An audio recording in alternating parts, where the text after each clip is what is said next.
Listen to me, people. Listen, is this Blaine Fowler? Yes, it is. Up in here, people. Come on. This is Paul Stanley. Why do you sound like me? I don't know, people. Come on. Now, listen, I want to see which of you people is going to be the loudest. The people in the back or the people up front? You know, last night we were in Philadelphia, and the center section was much louder. Oh, my God, it's funny because it's probably happened. Well, that's just it. It's funny because it's true. It's funny because it's true. It's like counting them down all the way to the top. Yeah, that's true. Blaine Fowler, how are you, my man? I'm good, Scott Cook. How are you? Fantastic. You, of course, a busy man. You got the BFE. You guys are gigging this weekend coming up or something, aren't you? Didn't I see that somewhere? Yeah, no, actually, we gigged last weekend. Oh, okay. All right. Yeah. The Blaine Fowler Experience. The BFE, baby. That's a hell of a band. A little power trio like that. I love it. You've had that same lineup for years now, too, haven't you? Those two dudes? Yeah, for a while. Yeah. So the multi-talented, the multi-instrumentalist, the radio show host extraordinaire, Blaine Fowler, joining me on the inaugural podcast. I love this. This is so cool. Yeah, I know. I can't tell you how many times my wife has rolled my eyes anytime we're talking. Really? Yeah, yours would too. Well, my wife just kind of does this thing where she laughs nervously and walks away. She's like, oh, I just remembered I had to be somewhere else. Well, I'm hoping to do a regular thing with the podcast thing, and this is the first one, and I'm honored. That's awesome. Honored to have you on board, of course. Awesome, yeah. And we're here to talk about some Kiss. Listen! God, that's the thing, man. Okay, so how many times have you seen Our Knights in Satan's Service? Oh man, that there was that year or year and a half or 2 years. I think I saw him 4 times or something. So I seen him. What era was that? That was they were at Cobo. They did that where they did the whole First Alive thing. Yeah. I saw him at that show, too. Oh, cool. The 2 shows? Yeah. Yeah. They did 2 shows. I think I saw him at the second show. Okay. I don't remember if it was the first or second, but I remember it was pretty epic. What was that, 2009 maybe? Mm-hmm. Okay. So right when Sonic Boom was about to come out. Yes. And they played in Sioux, Ontario, so I saw them there at, I think it was the Steelback Center or something then. They voted all across Canada in the top 3 cities that got the most votes Kiss came to, and Sault Ste. Marie was one of them, so that was cool. That's pretty bad. Yeah, and that's pretty badass. Yeah, and that's when I finally got to meet the guys. Of course, it was a big kind of letdown, but, Gene just kind of... Why was it a letdown? Well, just because, Gene just kind of grunted and fist bumped me.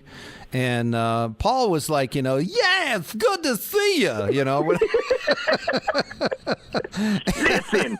I know that Scott Cook has been supporting this band for a long time. It's Sault Ste. Marie, Michigan. Come on. So no, but it was really cool because I got to bring my son. And, cool. But here's the background. I got to tell you this because it's kind of a cool story. One of the times I saw Kiss was on the reunion tour. Matter of fact, I think I saw him twice in Grand Rapids and Detroit. I think it was the Palace and Van Andel. Awesome. Yeah. So I think I saw him twice then. So what am I up to? Like 6 times now or something? 6. Yeah. To go back to your original question. But so this time we actually get to meet him, right? Because we're part of the radio station was presenting it, and we did a Battle of the Bands thing, and yeah, it was very cool. And so I brought my son. I thought, he's going to love this, and we got to do the meet and greet and everything. So here was the maybe why Gene wasn't real friendly. Because he can be moody anyway, and we know Gene, the demon. Yeah. So I'm Gene Simmons. From Kiss. Yeah, from Kiss. Exactly. That guy who does his imitation of him? Yeah, that gas guy. Don't be a schmuck, Scott. Yeah. Come backstage, meet the band. We're Kiss. There's Paul Stanley. He's a very handsome and attractive man. Tommy Thea. And, of course, Eric Singer on the drums. Literally carrying the band, those two are. That's awesome. Yeah. I'm Gene Simmons of Kiss. I can't do it. I gotta work on that. I love how he does. Yeah, it's Craig Gass who does the imitation. Yes, and yes. It is spot on. Oh. I interviewed Gene like 6 months ago, right when he was about to kick off this vault thing that he's been doing. Right.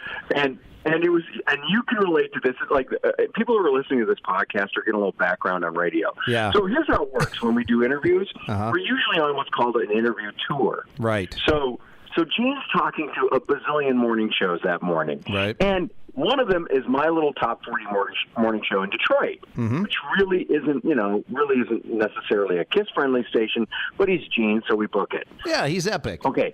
Right. So we get him on the phone. Well, before we get him on the phone, we get the call from the guy who's running the interview tour. Sure. And the interview tour guy is like, okay, listen, a lot of these guys been, pissing and moaning because Gene's charging so much money for the vault. And we were just hoping that you guys could play it cool and, not really talk about the price and just talk about the experience, blah, blah, blah, blah, blah, blah, blah, blah. Of course. And you've probably had this a bunch of times. They have something they want to sell. They have something they want to promote. Yep. So you try to be nice and give them a little space. Yeah. So I've interviewed Gene a bunch of times on the phone before. So I kind of know how he works. Uh-huh. So I'm like, I'm going to do the preemptive strike. We get him on the phone, and I start going into the kind of like the sales pitch. I'm like, this is really cool. If you're a lifelong Kiss fan like me, Gene Simmons Vault, it's 50 years of Gene Simmons, and most of that is Kiss, and you get this, and you get that, and you get this. And then Gene cuts me off at some point. Don't make this sound like a sales pitch. This is more than that. It is an experience, and I'm going to pay for my own flight to come to you. Right. And I'm just like, at some point I did that thing where I just throw the pencil. Yeah. And I'm just like, screw it. We're done. We didn't even podcast the damn thing. It was so bad. That's awesome. That sounds exactly how I would think it would go, I mean, yeah. Listen, I'm Gene Simmons of Kiss. From Kiss. Yeah. Because you're like going, Gene Simmons, which one is it? Oh, the guy with the makeup and the tone and the awesome hair. Yeah, you mean not jumping Gene Simmons from the 50s or 60s or whatever. No, yeah. Or the female actress Gene Simmons. Right, no, exactly. Yeah. Yeah, it's like $2,000, isn't it, for the vault? Yeah, I think it's $2,500. That's the lowest price version of it. Wow, but it's an experience. It's an experience. Ace will come to your house with me, and we play the songs. Did you see the thing that we see in Paul in Vegas? No. What happened? It's on YouTube. They did a vault thing in Vegas recently. Right. So all these people got to come there, and it's Gene sitting up there with an acoustic guitar and whoever he drags along with him, which there was a little controversy brewing because Paul hadn't been to any of these.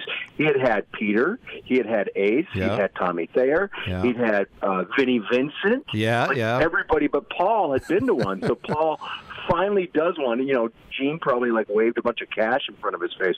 Come on, Paul, don't be a schmuck. Come do the bit. I'll buy one of your paintings.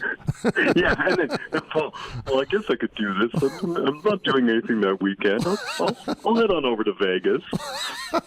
But by the way, which voice do you like better, Scott? Paul's stage banter voice or his interview voice? Well, the interview voice always cracks me up because it's I don't know, it's like it's disarming or something. I don't know how to describe. I like the stage banter voice. I do too. Yeah, because it's just so over the top, and when he gets in that, where he's just kind of talking like this. Rock and roll is art, Scott. Yeah. I mean, And kind of like a Whopper. Well, that's the thing. The things he says in interview, Paul, are so ridiculous that it like almost blows your mind, though. So that's the beauty of interview, Paul. You know, he's like, you know, rock and roll's like a ham sandwich. You know, you put ham on there, you put some mustard on, you take a big bite, just like taking a big bite of your ass. Come on. Come on, people. All right. So anyway. My story. So we get to meet Kiss, right? I got my son with me. He's excited. And I'm like, well, beforehand, I'm like, we got to have some Kiss apparel, you know? So I bought a nice new Kiss. It had the four faces on it and big squares, you know, and that said something on the back, whatever. And that's what I wore on stage when I introduced the opening band and stuff. And I thought, well, that would be cool, you know? So I had that, and I'm like, we need a Kiss shirt for Dylan, my son. And so I dug up this shirt that I got on the reunion tour, and it kind of had the rock and roll over sort of, you know, with the circle of flames thing, you know, that kind of thing. And it was really cool. It was tie-dyed, and it looked awesome. So we met the band. Like I said, they weren't real. Gene was kind of looking down on us. You know, he wasn't being playful like he can be. You know, he puts you in a headlock or, you know, sticks his tongue out, whatever. So he seemed kind of, and afterwards it dawned on me, Dylan was wearing a bootleg shirt. Oh my God, that's awesome! I didn't get paid for that shirt. I'm very upset. Where was my $9.95? You know what's making me very mad? I need to talk to Doc McGee. It was a shirt. I forgot all about it. I bought it at a rest area outside on the way to the Palace. Yeah, and it was a really cool shirt. Oh yeah, you know, totally bootleg territory, man. $10, man. So anyway, I think he was kind of sour about that. That's a bummer. Yeah, I know. But it was cool. You know, we got to meet him and stuff, and you got to interview him, so that's cool. And I'm sure you met him too, right? I've never met him. No. Oh, really? Never. I've never met anyone in the band. I've never interviewed Paul. I've only interviewed Gene and no one else from the band ever. Oh, wow. Just Gene. And Gene's a trip. At one point, I had Gene's email address. Oh, good. That's cool. Yeah. And he responded. Like I was working. This was when I was working in Minneapolis, and I don't know how I found it, but I think it was Gene. It's Simmons Records at AOL.com. There, now everyone who listens to your podcast has it if he still uses it. All right. Simmons Records at AOL.com, which in and of itself is awesome. Right. And he was promoting something at the time. This is like in the 90s. Okay. I think this is before. No, it had to be after the reunion. Okay. Anyway, I emailed him, and he responded, and he came back, and he came on my show. Wow. It was super cool. He was very cool. I know what it was. We were the flagship station for the Vikings. Okay. And in the pregame show, I would have these interviews with quote-unquote celebrities. Right. Well, it was hard to get people to do that. We didn't have a lot of celebrity interviews at that station, so I was trying to find anyone who I thought was interesting. So I remember when I interviewed Gene, I said, so here's the thing. This is where we want you to pick the score of the game. He's like, all right. And the sport is what? Football? All right. The Vikings, and they're playing who? The Steelers? All right. Are the Vikings good? Like all that stuff. Oh, wait. Look at that. Black Diamond came on. Listen, people. I wrote this song. Nita sings it. Sorry, my bad. Oh, that's all good. I don't know if you're like me, and you're much bigger time than I am, but I've had a few. I don't know about that. Oh, for sure. For reals, yo. Now listen, one thing in life, you shouldn't sell yourself short, because I know sometimes life is hard. I know. Life can be a drag. But we've been given a gift. And that gift is Rock and roll. But anytime I've had cell numbers or contact information, whatever, for, somewhat celebrity type people, I'm always afraid to use them. You know what I mean? Like, I can't bother this guy. Like, no, just call him. We'll see if they'll do a thing or whatever. I'm like, I don't. I did that once. It's funny. I lived your worst nightmare. So remember when Manny Legacy was the goalie for the Red Wings? Yeah. So like 10, 15 years ago. He used to stand on his head, that guy. Yeah, he was pretty good. Yeah. So Manny, for like a hot minute, was the starting goalie for the Red Wings. And somehow I got his cell phone number. Okay. And I went to the well once. Right. And apparently once was too many. Yeah, well, that's what I'm afraid of. Well, and here's the thing: if you're like somewhat famous, right, and you give your phone number to someone who works on, I don't know, the radio or right. TV, yep. What do you think we're going to do with your phone number? Oh, like cobwebs gather over it, yeah. or are we going to use it? Yeah. No, I hear you. I mean, that's how it goes. So he wasn't happy. Okay, so I wanted to ask you this. Yeah. We were Facebook messaging each other, yep. and I sent you the Eddie Trunk podcast of his 20 favorite Kiss songs. Yes, yeah, and we know Eddie is like a huge Kiss fan. He's buddies with Ace, but he doesn't get along with Paul and Gene, I don't think. Right. Yeah. Right, because he keeps calling them out on their commerciality and all that kind of stuff. Yeah. All right. So would you like to hear my top 20 list of Kiss songs? I would. Okay. No, these are songs, not albums, right? These are not albums. These okay. are Kiss songs, my top 20. And here's the funny thing, and got to give credit to Eddie Trunk, because I think he is kind of a schmuck. But I do think when it comes to Kiss, he gets it. Right? I mean, I think he's pretty spot on. And, okay, could you hear Black Diamond playing in the background just a few minutes ago? No, I didn't hear it. Okay, so number 20 on my list of the top 20 Kiss songs, Black Diamond. Okay, all right, fair enough. I mean, I love that song so much. And it's always the live version. Okay, yeah, I can see that. I mean, the live version of Black Diamond is so much better than the studio version, although, I mean, I like either one. And I like the fact that it's a Paul song. My number 19. That brings up a whole nother point. Do you lean towards the Paul songs or the Gene songs? I am. It's funny. I lean heavy Paul, but my Gene songs are very Gene. Does that make sense? Yeah, like you want to stick another log in the fireplace? In the fireplace. By the way, none of the songs that Gene wrote between 1983 and 1990 are on this list. They didn't didn't make the cut. They didn't make the cut.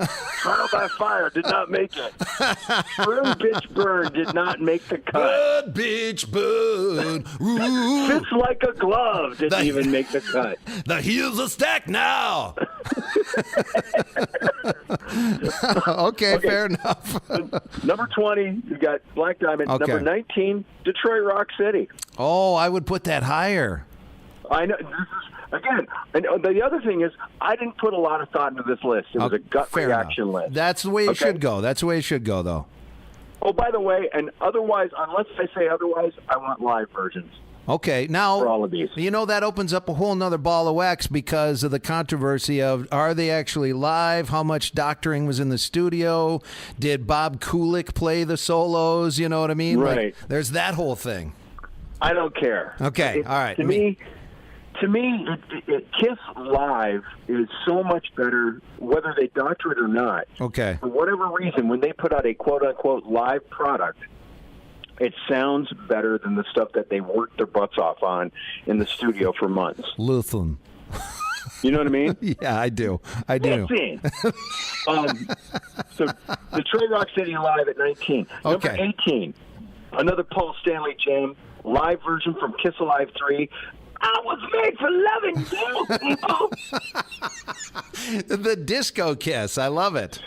Well, that version, though, think about it, Scott. You remember Kiss Alive 3? Paul was basically at his peak vocally. Right. That's when Paul was singing really high. He had tons of range, tons of power. He's a shadow of that now. Unfortunately, yeah. Yeah, it really is sad. Like 1991, 92, Paul Stanley was like right there with Plant, Coverdale, Robin Zander, all those guys. Yeah, he was. He could hit some notes, man, too, and he'd go into the falsetto and go in and out of that, into the listen. I was made for loving you and you and you. Do you ever think when Paul's behind the wheel and he gets in a traffic jam, he just goes, "Listen, people, you gotta move." He probably has a little speaker, like an old, like they used to do, like a CB kind of thing, they put the speaker in the grill, and he'd be like, "Listen, you're going to have to get out of the way, because I'm heading to Detroit Rock City." Come on. Okay, so I was made for, by the way, I had the 45 of the studio version of I Was Made for Loving You when I was a kid. Nice. Yep, I still have it. What was the first Kiss album that you bought? Well, that's a funny thing, because I was a little bit late, kind of. I got an older sister, like you got your older brother, and she had the Destroyer album, and that was that was my first exposure to Kiss, and I was more of a AC/DC, Van Halen, you know what I mean, and some of the pop stuff. I had an older neighbor who got me into like Parliament and all kinds of funky stuff. My parents listened to... in the Sioux? No, when I lived, when I was a little kid in Marshall, Michigan. Okay, well, yeah, Marshall, known for Parliament Funkadelic. Exactly, yes. A very culturally diverse town. Very. It's actually it's Cracker Town, but... listen, we got to get some flavor in here. So I just damn near dropped my phone. So, That was hilarious. Yeah, so I had all these different things, and in there, Styx, Renegade. I had ELO's Sweet Talking Woman. I had the Purple 45. Yeah, so I was really diverse. Parents were into Elvis and stuff like that. Actually, I saw Elvis at Wing Stadium in 1977. Oh, wow. Yeah, the King. The Right King. before he died. Yeah, it was just months. It was like I saw him in April or something, cow. and he died like 3 months later or something. But anyway. Man, that's amazing. Yeah, and that's how I got my music is just so, kind of ingrained in me and all these different styles and everything, So Destroyer was my first exposure, and then the I Was Made for Loving You, and I never really had the albums. I think the first album that I bought or owned, got for like a present or something, it might have been like Animalize. Oh, wow. Yeah. Which is really, outside of a couple songs, Animalize, that period really from like Animalize through Hot in the Shade, it was basically the Paul Stanley solo band. Right. Yeah, Gene was doing movies and stuff. Gene was so not focused at that time, and Paul was definitely adapting to that, that Bon Jovi flavor of the week vibe, which... Paul's definitely the more commercially... It's funny because the stuff that he writes, like the next song on my list is Sure Know Something off Dynasty. Okay. I love that song. Okay. I mean, it is such a pop song, right? Right. But Paul is definitely the more... his songs are more female-friendly. Sure, yeah, definitely, But have you seen my chest hair? Whoa! Whoa! Okay, so all right, what number are we on? Sure Know Something was number 17. Okay. At number 16, the title track from the album Creatures of the Night. Great song. Okay, all right. Great performance. Okay. And live if you can get it, right? Huh? Live. In that case, I like the studio version. Okay. It's weird. Okay. Because Eric Carr's drums sound so good on that. Thunderous. Yeah, like John Bonham on steroids. Yeah, he really was for that short period of time that, he was doing it. It was like, whoa. Okay. Yeah. At number 15 on my list, live version of Let Me Go Rock and Roll. Okay. From Kiss Alive. I love that song. Yep. From Kiss Alive, 100,000 Years. Classic. Must have been a bitch while I was gone. Come on. At number 13, I think this is the first real Gene song, because I know Let Me Go Rock and Roll is co-written by Gene and Paul. Okay. At number 13, I got a man-sized predicament, and it's a big one. Domino. Yeah, I love that. Love that. That is. They should play that song live. Totally. All the time. And it's so Gene, but it's not. I guess it's not over the top. I mean, it is, but I don't know. Right. It's a good song. For 12 on my list, you pulled the trigger of my Love Gun. Yeah, and you know what gets me about songs like Love Gun is there's like all these different versions, and you don't even realize it until you get halfway into it, and you're like, well, this doesn't sound like that version. You know what I mean? Like they did a bunch of studio versions of some of those. Yeah, like the version that's on the album is really, it's almost overproduced. Right. You know, the studio version, and then like the various live versions, they added like some parts to it. You know, that you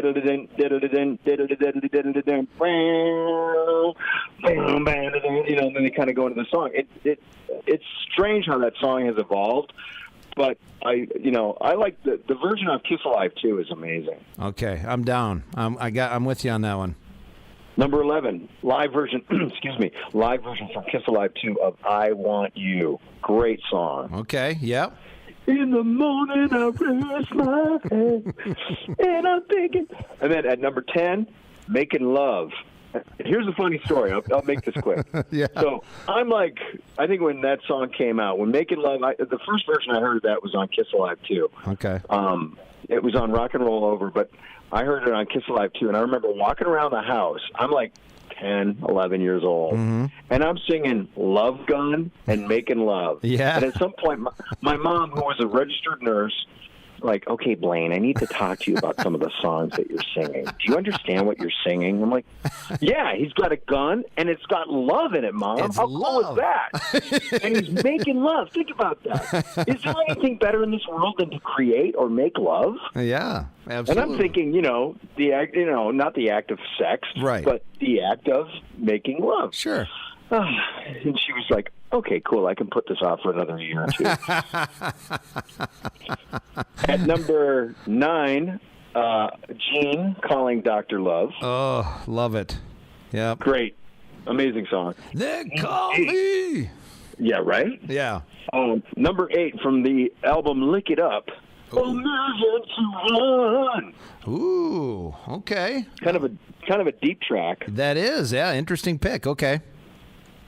From what do you sorry, what do you think of the whole Vinnie Vincent? I mean, if you've seen him play outside of I don't know, almost that whole album, he was like out of control, and like somehow he was insane. Yeah, and they like somehow focused him. I don't know. Apologies. Listen, you're gonna have to get this stuff under control, cause I'm a guitarist, and you can't just be running around, finger tapping, whammy barring, like they almost somehow throttled him down. But he was a good writer and stuff at the time too. He was a great writer, yeah. And they came back to him for what was it?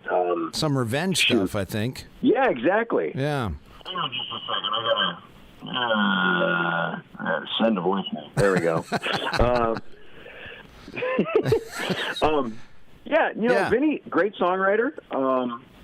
But as far as a player live or even in the studio, not as it's funny because they wanted all that finger tapping crap, but they also wanted him to sound like Ace. Right. And those are two very different worlds. Sure. Yeah. It's like a Charvel versus a Les Paul or something, Totally, exactly. I mean, and he was clearly a Charvel. Right. So you either should commit or you shouldn't. And, I think Gene and Paul were and think about it though, Scott. How many times did they chase trends during their career? Sure. Dynasty and Unmasked are basically disco pop albums. Yep. The Elder is basically a Pink Floyd album. Concept, yeah. Carnival of Souls was kind of a grunge album. Yeah. So they kind of like went all over the place. At number 7 on my list, Reason to Live. Yeah, everybody needs one. That's right, people. Everybody's got a reason to Listen, live. I was sitting around with my friend Desmond Child, and we decided, we came up with the song. I think you like it. I think you'll listen. You probably heard this song on the radio a couple of times. Come on. Watch for the video. Oh, God, the video with the keyboard. Oh, yeah.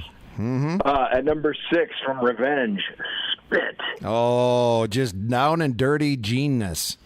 That's such a great Gene song. It's such a great Gene. Plus, is. Paul sings the chorus. Yeah. Paul comes in, and it's like, whoa, there's Paul. Yeah, I love that. Yeah, don't spit to me. I love that. It's like they kind of ripped off themselves. Yeah, totally. Yeah, I'm with you. I love it. Revenge is such a great album. Revenge is a great album. Yeah. I would say that my favorite Kiss albums, in no particular order, are Revenge, Creatures. I like Sonic Boom. Yeah, it's a good album. Solid. Sonic Boom is very good. And then Kiss Alive and, Alive 2 and Destroyer. I mean, that early stuff, that stuff in the 70s was just insane. It was so good. And so different. It was, yeah. And it was different from what everyone else was doing. Right. That's what I mean. Yeah, totally. It don't mean number spit 5? to me. I got that stuck in my head now. Dude, you're going to have to YouTube it. Oh, yeah. At number 5, I Still Love You. I Still Love You. What is that? I still love you. Tonight. Okay. Oh, okay. See, I'm not. That one kind of escapes me. That album, but oh wow. Yeah, I guess I got my homework right. Yeah. Okay. Every time we do this one, the place lights up like a damn Christmas tree. Forever. Nice. I love Forever. Yeah. And then I get weird. At number 3, She from Kiss Alive. That is weird. She walks by moonlight. Okay, fair enough. Number 2 is Parasite. From Kiss Alive. That's probably one of their more technical songs, isn't it? Yeah. And it's an Ace song, really. Ace wrote it. Yeah, that's right. Yeah. Yeah. And then my number 1 favorite Kiss song, again, I didn't put a lot of thought into this list. I just kind of rolled with what came to mind. At number 1, if I had to pick my favorite Kiss song, and I could go with a live version or even the studio version, but Do You Love Me, Paul Stanley, great song. Love it. Yes. From Destroyer. Like my limousine. The wheels roll. You like my 7-inch. Leather heels. Oh, and all the money, honey, that I make. But yes, I'm with. That was one of the ones that really caught my attention early on. You know, I don't know what it was. It just kind of gave you the chills, kind of like Detroit Rock City did, and God of Thunder. There was so much weirdness going on in there, with all those. Well, and that's the thing. Like when I was listening to Trunk do his list, and I was coming up with my own. I could write this list every day for a week, and I'd have different songs. Right? Yeah. No doubt. Yep. Yeah. Because there's so many, and that's the funny thing about Kiss is everybody thought of them as such a visual band, which they are, but, musically, they did a lot of really cool things. Yeah, and you know what? Even when they were silly, it was still catchy, and I still like I played Rise to It the other day. And, I'm gonna rise to it. Gonna really get to it. I'm gonna rise. I'm gonna ride.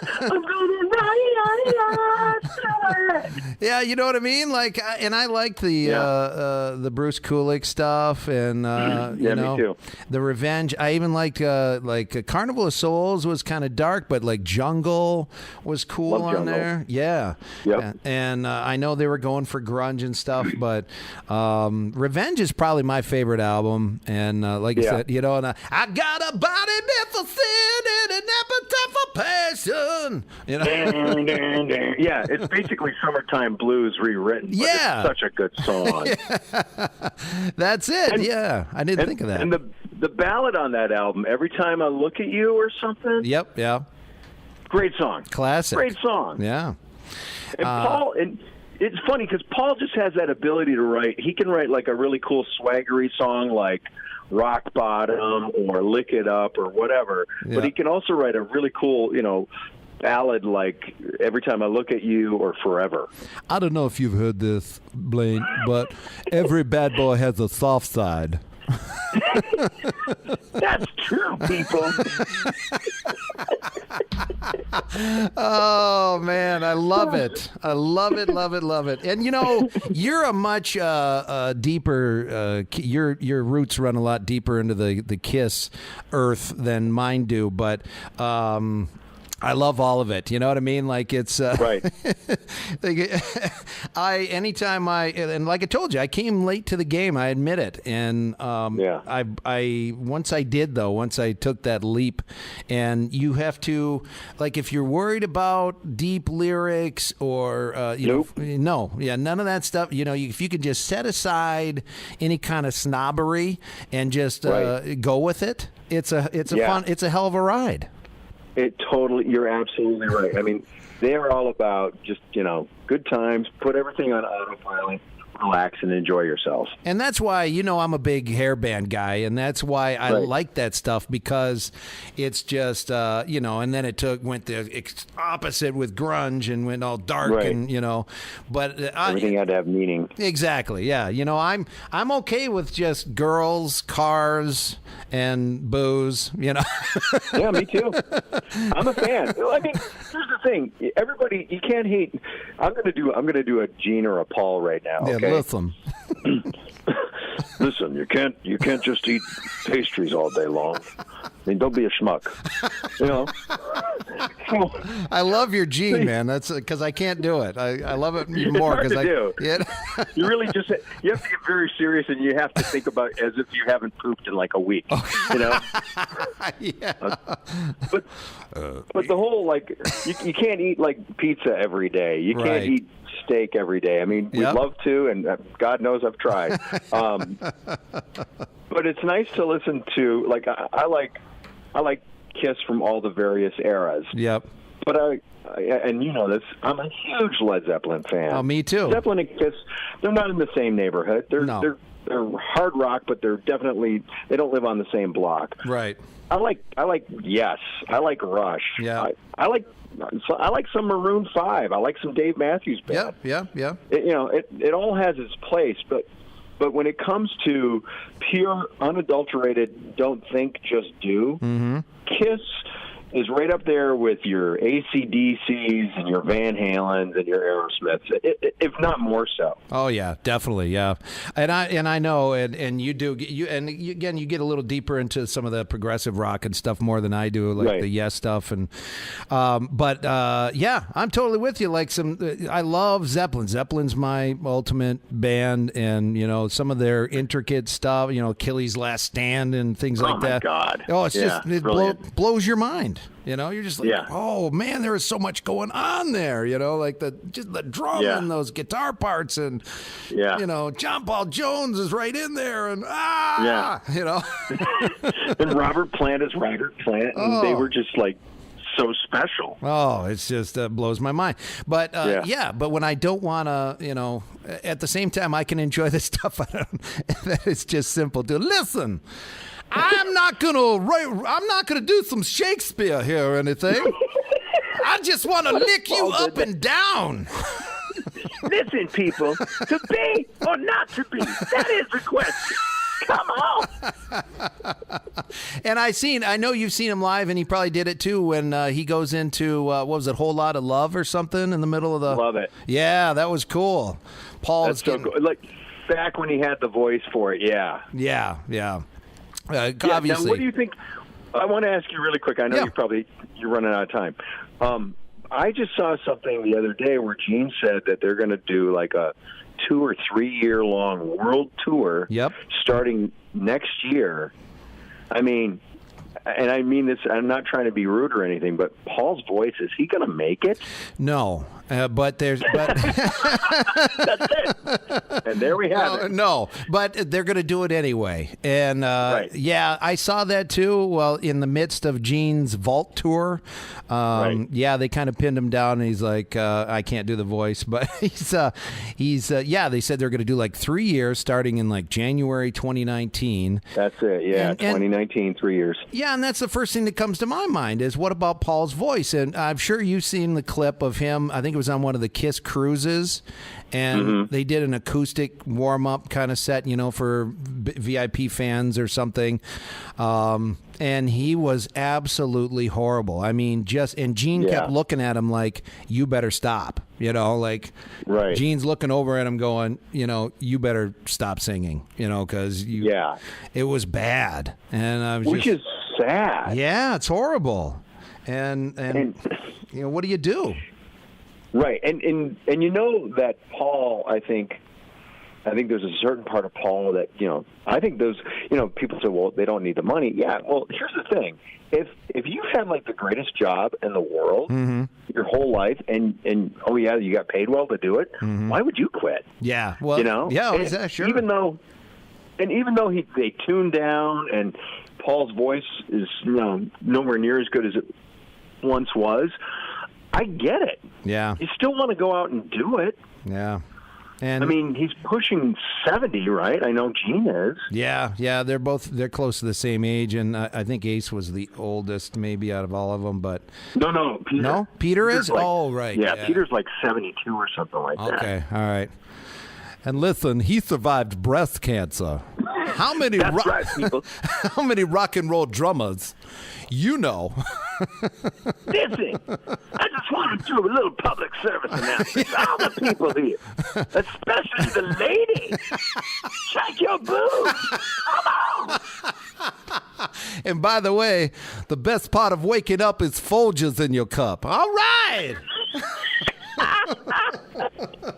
That's awesome. Ooh, it turned out that was funny. Yeah, so I guess they're gonna do it, and I don't know, because it seems like he won't even try to take his foot off the gas sometimes. You know what I mean? Not at all. He pushes it and pushes it. Yeah, like that one note he hits in Modern Day Delilah. It's like he can't do it. You can feel the pain, man. He's just like, I can't even, No, you're hitting it way too cleanly. That's the problem right there. It's more like... Yeah, and it's like, ooh, that hurts. Oh. But anyway. Yeah, and I feel bad for him. Yeah, I mean, because, again, a guy who could really, in his prime... Yep. I mean, just amazing. Now, it's funny. We talk about guys who are that age. I mean, Paul Stanley is a few years younger. I saw Robert Plant 2 Septembers ago at Meadowbrook. Yep. He opened with Trampled Underfoot, doing it in the same key, not tuned down, hitting the notes like a freak. He did Lemon Song, hit the notes like a freak. Wow. Now, he doesn't hold them as long as he did when he was 25. Right. But no one does. There's a few songs where they play, like, they'll do rock and roll in a different key, and they'll do, when Zeppelin did the O2 show, they did Nobody's Fault But Mine in D instead of E, which is one step lower. Okay. But for the most part, Plant is singing those songs in their original keys, in their original tunings.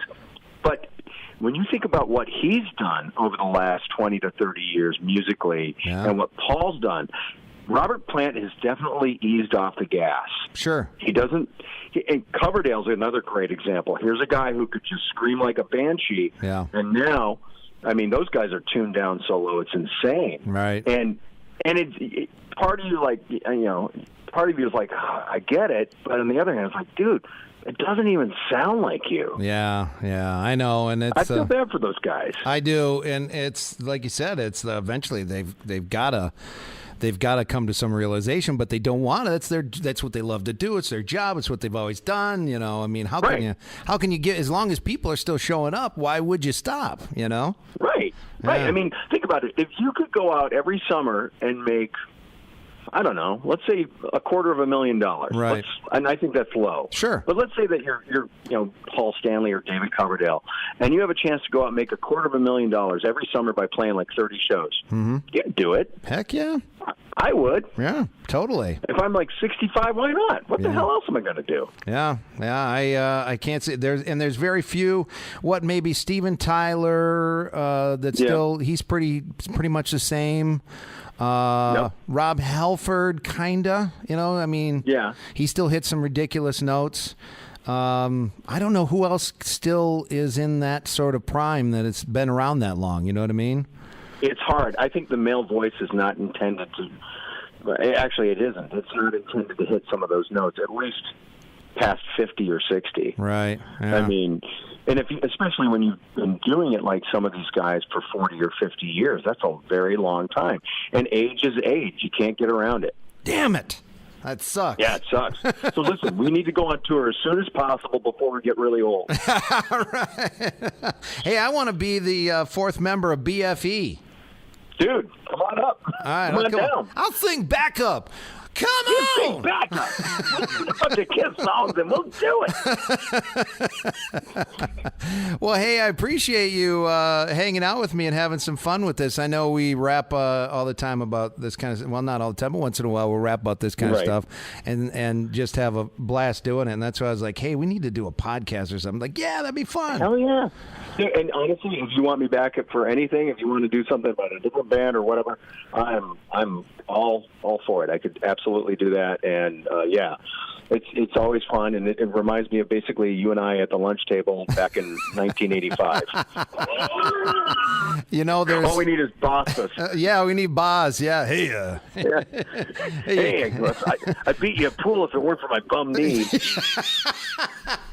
Exactly. Exactly. I still remember that one time out in the ice shack or something. Me and Boz were out there, and you showed up, and we had half a fifth of vodka left or something. Oh yeah, that was after we were 21, right, Scott? Of course, yes, absolutely. Yes. Listen, I obey by all the laws except when it comes to the laws of love. No, you know what I brought out? It wasn't vodka. It was cold gin. That's right. It was the Gilbert's gin, I believe. Listen. Oh, God. Yeah. So, very cool. Again, thanks for hanging. Yeah, you bet. Thank you. I'm going to probably do this on a regular, not a regular, but I don't know, some sort of basis and just talk about rock and stuff. And, well, look, it's been 46 minutes or something. We've been yapping. It's easy peasy. And it just went by like that. Actually, we were making fun of Eddie Trunk. I did interview him one time, and it was supposed to be 5-10 minutes. We talked for 45 minutes because it's rare, as you know, to talk to somebody who knows that much about different bands and all the backstories and different stuff. And when you get talking and it becomes so easy, you just end up BSing so much. Right. Another guy that you probably either know him or you know of him. And he's a friend of mine. He does radio down here in Detroit. Meltdown on the Riff. Oh, yeah. We love Meltdown. We carry his show. What's it? Is it the Core? The Radio Chatter. No, there's another one. What's another show that he does? I'm not sure. But yeah. Yes. But no, not Chop Shop. I think it's the Core, isn't it? Doesn't he host that? It's the 90s show. Chop Shop is somebody else. Steve Black. Steve Black is Chop Shop. Steve Black. Yeah, you're right. But yeah. Yeah. Okay. Meltdown. Meltdown is one of those guys that he took me to a John 5 show a couple months ago. Okay. And he's just one of these guys. It's kind of like what you were saying. He's one of those rare guys. A lot of times if I start talking hard rock with people, I can literally see them glaze over. Right. But a guy like you or Meltdown or, Eddie Trunk, obviously. Yeah. They're just as nuts about it as you are, so it's fun to talk to them about that kind of stuff. I talked to Meltdown. I forget what show it was. I think it was at the Fox or something, and I chatted with him briefly. Seems like a really cool cat. Very cool. He didn't want to. He's not very tall, right? No, right. Exactly. Yeah. He didn't want to take a picture with me though until he stood on a couple of stairs. That's awesome. Yeah, he's big hockey guy. Is he? Oh, that's cool. Yeah, big hockey fan. Big, and he's buddies with a bunch of the Red Wings. And, Yeah, it's cool, but yeah, he's a very cool guy. I like him a lot. Yeah, he didn't seem to have any attitude about him or anything, which was cool. Except that he was aware that I'm 6'2.5", and he wasn't gonna take the picture. Yeah, I said, dude, we got to get a photo, and he's like, let me stand on these stairs first. Hey man, I would too if I were him. Well, hey, dude, we got to catch up down in the D sometime. Next time there's a absolutely. show. Anytime we go down there, I'll give you a holler, and hopefully we can hook up. Please do. Yeah. Good times. And my best to Stephanie and everyone up there. Yep, and say hi to the wife. And I see your kids are doing fantastic, and you guys raised good kids, man. Holy cow. Well, so far so good. Yeah.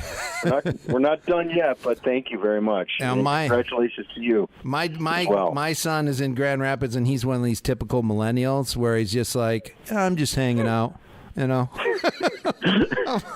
that's always fun. I'm like, dude, what are you gonna do with your life? He goes, I don't know. I'm just hanging out. You know, he's like. Then he goes, I want to.